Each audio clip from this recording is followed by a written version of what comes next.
nigabe mu nganzo nje kumena ibanga ritazwi n'undi, iryo ntasangije mama agihumeka, gusa imbariranira tuba ngiye nyir'ubwite iyo nza kuba umuhungu. Bimwe mu byambereye urujijo, njye mpora nibaza uko bukeye, sinzi impamvu ndi umukobwa, mu bakobwa banyita nyampinga kandi no mu bakobwa bakanyita ndabaga, umukobwa wo mu gitekerezo iyo nza kuba umuhungu. Rwose iyo ntazana aya mabere ngo ntere byiza byo kwifuzwa, ngo mbe inzobe yaka bidahigwa, nakavuyemo nakunze uwo nahombyemo mu bahungu. Batitega amaboko ntishwi no gushayaya ntumbaze, gukina agapira nkaba imbere, intambwe ibangutse ubaze njye no guca umugara bikambera, wenda iyo nza kuba umuhungu.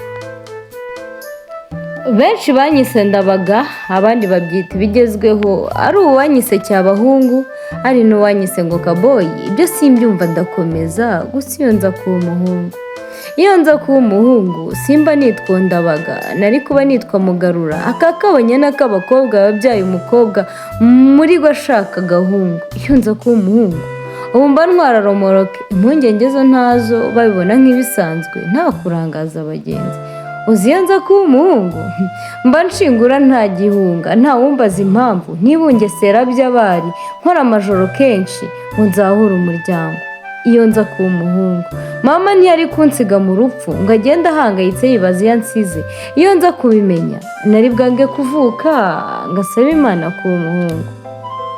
Iyo mba umuhungu burya rero sinari kugirirwa impungenge, bari munsigira inshuti bagataha arijigije bagatuza mu mutima. Iyo ubundi nibera umuhungu mba ntaha ayo majoro ndimo gushaka ayo mayero, nta n'uwandusha amayeri interera ivuwo nshaka. Ariko ye iyo koko mba umuhungu ku myaka yanjye mikeya mba mperekeza mushiki wanjye nkurikira bwa gatanu mu majoro akumva ashyigikiwe akomeye. Iyo mba umuhungu umuryango wari wumfata ukundi, ngo nunguye igihugu n'umuryango, ntibange gusekana umukori ngo nuko bahetse umukobwa. Burya iyo mba umuhungu nari kuba indakemwa, cyangwa nkaba ndebwa n'umugani ngo ukandagira agahungu ntaho unyura. Mba ndi umutware no mu rugo mba mboneka bibonwa na bose.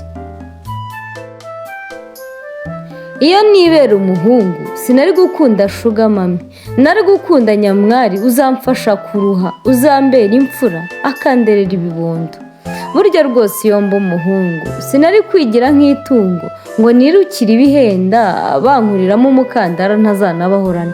Rwose iyo mba umuhungu nari kwitwa papa mu rwanjye, sinigira ingunge nta n'iripfumuye, sinari kuba intare mu banjye, nari kuba urugero mu gukora cyane.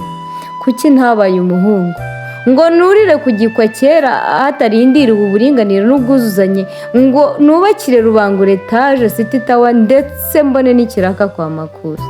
Kuki ntabaye umuhungu ngo iyi miruho yo guteretwa nyicike, nkundi uwo nshimye nanga uwo nanze, mpitemo bihuye n'ikofi ntunze ko ntari gutegereza uwanjye?